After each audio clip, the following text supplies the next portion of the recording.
Friends and family, distinguished guests, Uncle Eagle, Aunt Linda, Joe and Becky, Grandma.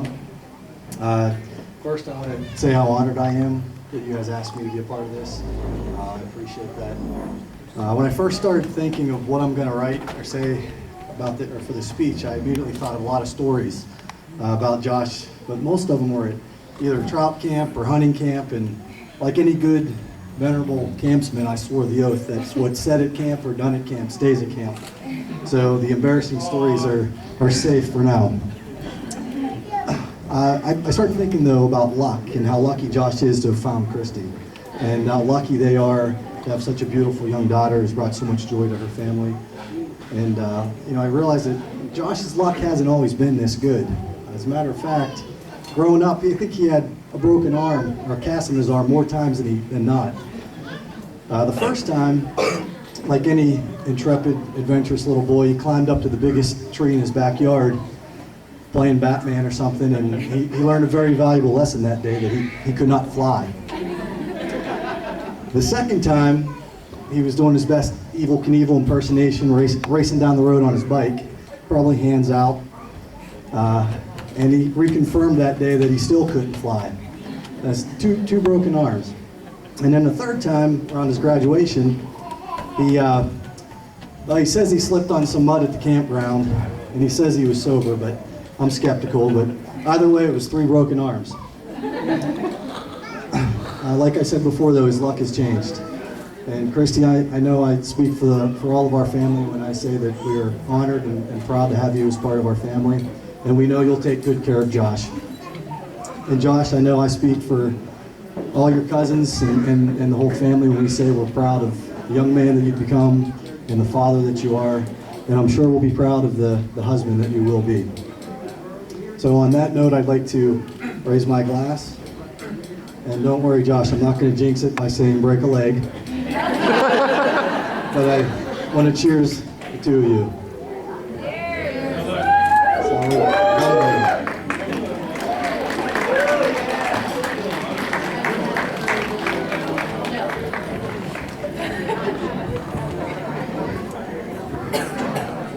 For all you, those who don't know me, I'm Christy's oldest brother, Joe.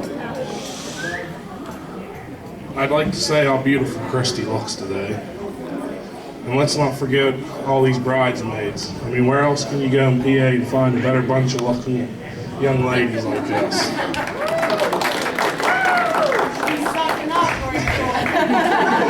I'm not much of a speaker, so I'll try to make this as painless as I can on all you and me as well. I will admit, when Christy asked me to say something today, I was like, not again, not another speech.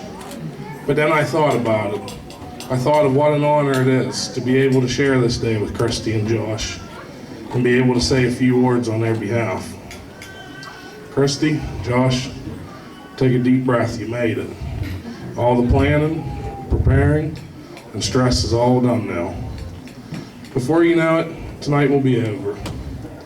Sure, you'll have the videos, the pictures, and the gifts. But the one thing you will always have, the one thing you will never forget, is this moment right now. All eyes are on both of you. And somehow, all the hearts in this room are connected, just for this one brief moment. Enjoy it. Now I'd like to read a passage from the Bible, one we all have heard 100 times. But as I read this, Christy and Josh, I want the two of you to take hands and look deep into each other's eyes and really listen and take these words in. Love is patient, love is kind. It does not envy, it does not boast. It is not proud, it does not dishonor others. It is not self-seeking, it is not easily angered. It keeps no record of wrongs. Love does not delight in evil, but rejoices with the truth. It always protects, always trusts, always hopes, always perseveres. Love never fails. For where there are prophecies, they will cease. Where there are tongues, they will be stilled. Where there is knowledge, it will pass away. For we know in part, and we prophesy in part. But when completeness comes, what is in part disappears. When I was a child, I reasoned like a child. When I became a man, I put the childhood behind me. For now, we see only a reflection as in a mirror. Then we shall see face to face. Now I know in part, then I shall know fully, even as I am fully known. And now these three remain, faith, hope, and love. But the greatest of these is love. Christy and Josh, if you two believe in these few words and follow them to a T, there is no man or no woman or no force that can ever come between the two of you.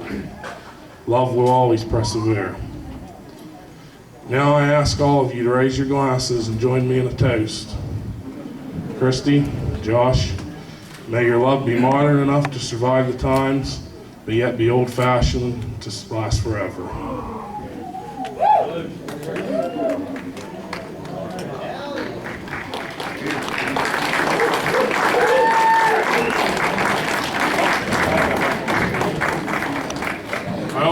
I almost forgot. Me and Jeff have something special for Christy and Josh. Could you sit your glasses down for a minute?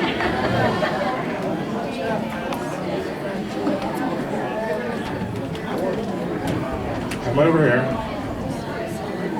Close your eyes. No peeking. Christy, stand and face everybody, Josh and Christy. Close your eyes. Christy, put your hand out. And don't open your eyes until we tell you to.